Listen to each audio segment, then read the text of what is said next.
नमस्कार, आप देख रहे हैं वीके न्यूज और मैं युधिष्ठिर उपाध्याय। भारत इन दिनों दुश्मनों को हर मोर्चे पर मुंहतोड़ जवाब दे रहा है। पूर्वी लद्दाख में एलएसी पर भारत ने चीन की दादागिरी को किस तरह से ढीला किया उसे पूरी दुनिया देख चुकी है।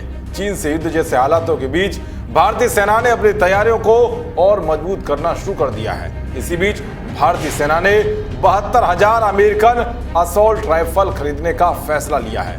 इसके लिए सेना की तरफ से ऑर्डर भी दे दिया गया है। ये सभी अत्याधुनिक हथियार अमेरिका से खरीदे जाएंगे। बता दें कि पहले बैच के ऑर्डर के पूरा हो जाने के बाद सेना की तरफ से इस बंदूक के दूसरे बैच के लिए ऑर्डर दिया गया है। इससे पहले सेना को 72,000 अमेरिकी असॉल्ट राइफलें मिल चुकी हैं, जिसका इस्तेमाल उत्तरी कमांड और ऑपरेशन एरिया में किया जा रहा है। इस राइफल की सबसे बड़ी खास बात यह है कि इसकी रेंज 500 मीटर तक है। इसमें 7.62 mm का बोर है। साथ ही इसकी गोली दूसरे बंदूकों के मुकाबले बड़ी होती है, जो ज्यादा घातक है। इस बंदूक से लगाया गया निशाना बेहद सटीक होता है और एक गोली में ही दुश्मन को ढेर करने की क्षमता है। यही वजह कि इसे शूट टू किल राइफल भी कहा जाता है। भारतीय सेना के एक सूत्र ने न्यूज एजेंसी एएनआई को बताया कि सीमा विवाद के बाद भारत सरकार ने जरूरी सामानों की खरीद की छूट सेना को दी थी। इसी के तहत सेना अमेरिका से 72,000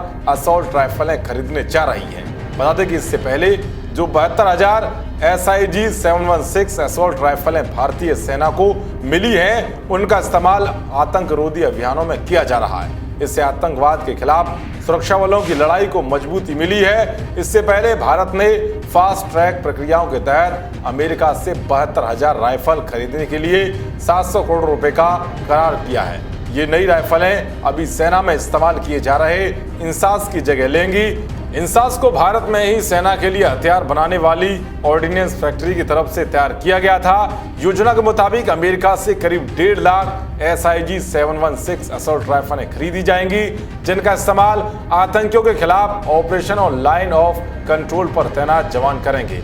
इस हथियार से आतंकवादियों से लड़ने में मदद मिलेगी, जबकि बाकी सेना AK-203 राइफल का इस्तेमाल करेगी, जिसका निर्माण अमेठी की आयुध फैक्ट्री में भारत और रूस के साझा सैन्य उपक्रम के तहत किया जाता है। भारतीय सेना बीते कई सालों से अपने इंसास राइफलों को बदलना चाहती थी, लेकिन किसी न किसी वजह से ये काम अटक ही जाता था।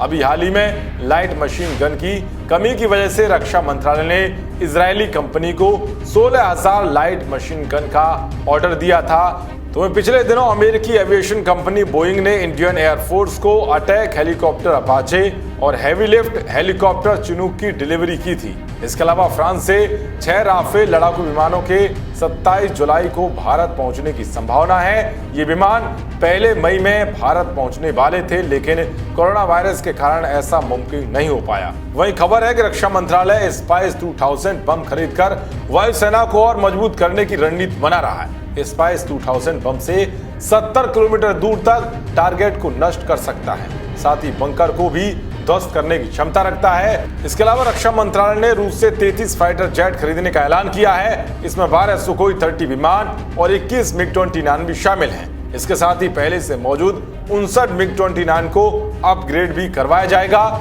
इस पूरे प्रोजेक्ट की कुल लागत 18,148 करोड़ रुपए बताई गई है। कहने तो साफ है कि दुश्मनों को कड़ा जवाब देने के लिए भारत पूरी तैयारियों में जुटा हुआ है। देश और दुनिया की तमाम खबरों को पाने के लिए देखते रहिए वीके न्यूज। जय हिंद, जय भारत।